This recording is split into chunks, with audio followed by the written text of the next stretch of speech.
Nick. Elementary pa lang ako, grade 3 mga kapatid. Ay ang aking papa ay iniwanan na kami. Tapos siya ay, dahil mahirap lang kami, yung mama ko ay walang ibang choice siya kundi pumunta sa Manila para maghanap ng trabaho. Naging katulong siya mga kapatid. At ako naman, iniwan doon sa tiyahin kong medyo, masabi kong maldita. May mga anak din siya mga kapatid. Doon ako, minsan nag-aaway kami kahit kasalanan ng anak niya kung napapalo. Tapos, halos lahat ng magbibigat na trabaho mga kapatid, inaasa sa akin. Dahil nga, sa isang pagkakamali na aking parents, nagkawatak-watak po ng aming mga buhay mga kapatid. So hanggang grade 3, hanggang high school, natuto ko po lahat-lahat ng kalukuhan. Pero tuloy-tuloy yung pag-aaral ko mga kapatid. Minsan walang baon, walang makain, aral lang. Pero, first year hanggang third year high school, second year high school ako mga kapatid, bumalik yung parents ko. Pero hindi alam, yung parents ko, nakakilala na sa Diyos on that time. Ngayon, hindi niya alam, ako natutong na sa kalukuhan. Before that mga kapatid, natuto akong manigarilyo, drugs. Dito pa nakakatawa mga kapatid kasi ano yun parang tubuhan ba? Sa amin mga tubuhan yun mga kapatid. Nagtataka yung tiyahin ko na hindi naman tuwing umaga, every other day mga kapatid, may dala-dala akong tubig. Yung pala, hindi niya alam, may tinatanim akong marijuana doon sa gitna ng tubuhan. Didiligan ko. Maraming marijuana sa amin mga kapatid. Nagtataka siya, may bitbit itong tubig. Isang araw sinundan niya ako. Nahuli ako mga kapatid. Binunot niya yung marijuana at tinapon doon sa yung parang hukay mga kapatid kasi yun yung tapunan namin ng garbage. Kasi susunugin, nagagawa siyang compost. Nung pagalis siya mga kapatid, kinuha ko, gumamit ako ng hagdan. Ginawa ko, sinangag ko yun. Kasi tuwing may mga events sa school, magda-drugs talaga kami mga kapatid. Ano yung imagine pag nakatik ka ng drugs? Itong plat na yun na daanan, akala mo parang alimango ka, ganun ka maglakad. Pero wala, parang lubak-lubak siya. Pero totoo hindi naman lubak, nahay ka lang. Tapos, mayroon ng Bible study hanggang isang araw, nakasali rin ako sa prat na akro mga kapatid. Napakarami naming kaaway. Isang beses may nakatingin na lang ako mga kapatid, yun yung pinakamalala nangyari sa akin. Titingnan ko lang siya ganun, masakit ako magtingin mga kapatid Nagkaroon kami ng suntukan mga kapatid, kahit maliit lang ako, lumalaban ako dahil marami akong kagrupo. Hindi ko alam, may frat din pala yun sila, yung Sputnik, sa amin akro. Magkalaban talaga yun sa school mga kapatid. Hanggang isang araw, natalo ko siya mga kapatid kasi sanay ako sa sanay ako sa hirap na trabaho Kaya natatalo ko siya sa suntukan, hindi ko alam.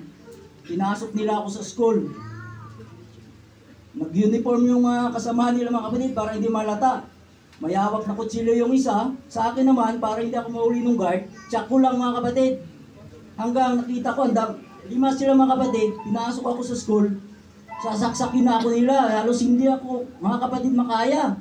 Kali ko, talo ako rito. Ang ginawa ko, tumatakbo ako papunta sa guard para magkakaroon ng mga kapatid.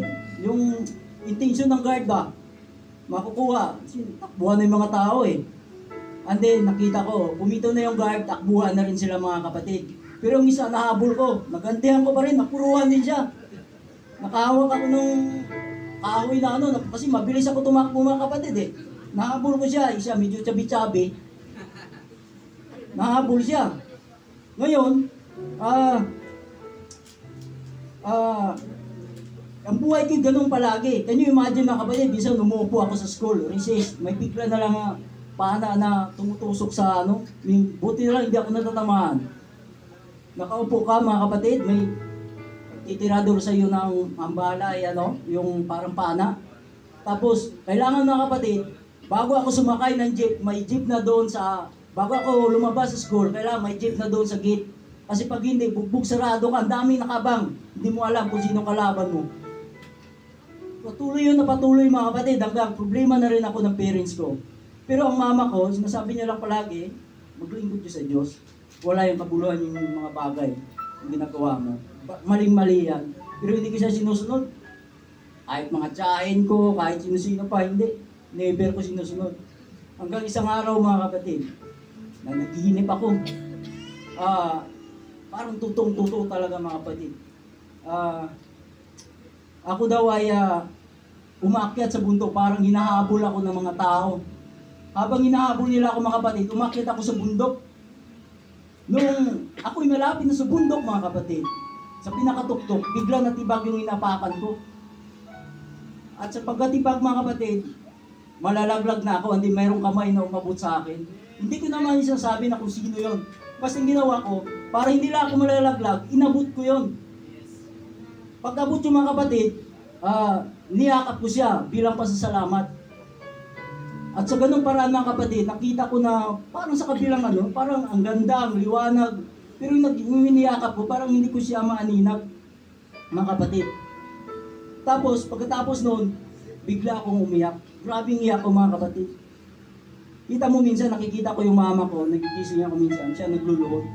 Nakikita ko, naririnig ko, pero nakikita ko siya, pero sa tingin ko, sinasama niya ako sa panalangin niya eh. Minsan gigising ako, luhod siya, umiyak. Sa akin, wala yan, sabi ko.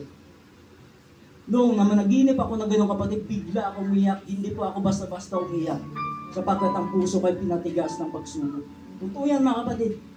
Can you imagine, mula elementary hanggang bago ka katapos ng high school, puro kasamaan. Hindi namin nire-respeto yan, pati teacher, wala yan. Hanggang isang araw, mayroon nag-Bible study doon sa amin. Bible study. Sinita ko siya, mga 2 times yun eh.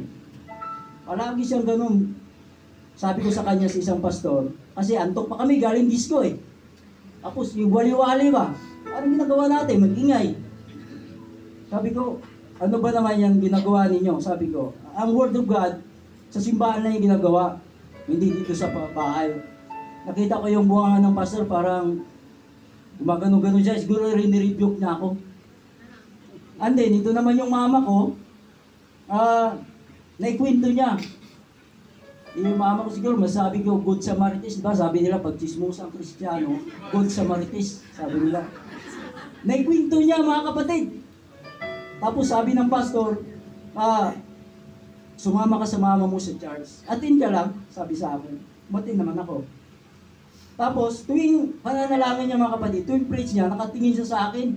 Kala ko ako palaging pinatamaan niya. Lahat ng pangaral niya mga kapatid, parang sa akin nakadiretso. Kasi ako sobrang makasalanan. Tapos, ang sabi ni pastor, na kwento niya, na ang mama ko na kwento niya sa sabi niya, yung panaginip mo ay isa lang ibig sabihin. Mayroong parating na kapahamakan sa iyo. Kaya mag-ingat ka. Tapos nangaral sa mga kapatid tungkol sa bautismo. Kami at tanggapin mo si Kristo, maging sino ka man. Sabi niya, marumi ang buhay mo, kung ano man, baguhin ka ni Kristo. Isip ako sabi ko, oo nga bakit hindi ko subukan? Kasi total, sila naman yung buhay ko. Pero totoo ko mga kapatid, hindi ko invento ito. Ngayon sabi niya, magpabautismo ka. Muntik pa hindi matuloy yung bautismo mga kapatid. Kasi doon ako babautismohan sa ilog. Habang papunta kami sa ilog, nakikita ko yung, sorry po yung word yung ipot ng kalabaw, dahan-dahan halos kalahati nang nawawala. Yung inaanod ng tubig, tapos doon ako luloblob. Sabi ko kahit mahirap lang kami, pero naliligo naman ako sa insaktong Sabi ko, dito ba ako iluloblob dito? Talagang totoo ito mga kapatid. Tapos sabi niya, okay, pagsisihan mong kasalanan mo, ang sabi ng Biblia, ang mabautismuhan ay maliligtas. Hindi bautismuhan, hindi maliligtas. Talagang sinunod ko yung mga kapatid yung Acts 2:38. Sabi ko, bahala na. Alam mo yung mga kapatid, nung nabautismuhan ako, talagang buong buo ko tinanggal si Kristo. Talagang nasubuhay ko mga kapatid, nung nabautismuhan ako after, nakita ko parang sobrang gaan ng pakiramdam ko, sobrang iyak ko mga kapatid. Tapos ang ginawa ko, pumunta ako doon sa school na yung nakipagsundukan ako. Pumunta ako sa kanya. Kapag ako siya nung lumabas. Sabi ko, Brad, pasensya ka na sa aking mga nagawa. Kasi nagdalala ako sa bugso ako ng damdamin, pasensya ka na. Alam mo, sabi sa akin, mabuti na lang humingi ka ng tawad. Sabi sa akin ng tiyuhin ko, papatayin ka talaga namin. Yun yung panaginip ko mga kapatid, niligtas ako ng Diyos. Ayun yung bakit magpapalala. Leader ng Sputnik yung ano niya, Sputnik chapter doon sa amin. Kaya pala, nag-uniform sila papasok mga kapatid, para lang ako ano. Kasi napuluhan ko yung ano nila mga kapatid, yung isa nilang kamag-anak. Ang sinasabi ko sa inyo mga kapatid, huwag niyong hayaan mga kapatid na ibang tao magdidikta ng buhay. Mga kapatid, kahit anong reliyon, pwede ka i-encourage. Pumasok ka saan? Pwede. Pero kung wala ka personal na encounter sa ating Panginoon, wala lahat yun. Kahit doon kapatid nila sa simbahan mga kapatid, kung wala ka personal na relasyon sa ating Panginoon, hindi ka po papaguhin ng ating Panginoon. Amen? Ang gagawin lang natin, surrender. Ano pa mayroong kalagayan? May makaya mawala. Lahat po tayo mamamatay mga kapatid. Wala po. Kaya sabi nga nila okay, ang bilis ng panahon ngayon. Mas okay na yung pag mabilis kung may makukuha kang bonus. Pero kung magtaning na yung buhay mo, mapapabilis ka rin. Diba? So ngayon mga kapatid, huwag na tayo patupik-tumpik. Minsan lang tayo mabuhay sa mundong to. Ngayon, sabi ng Panginoon, hanapin nyo sa habang may buhay pa. Kasi isang araw, mamatay tayo lahat. Hindi natin alam, maaksidente o ano malaga, yung buhay natin na ibigay sa atin. Palapakan natin mo yung ating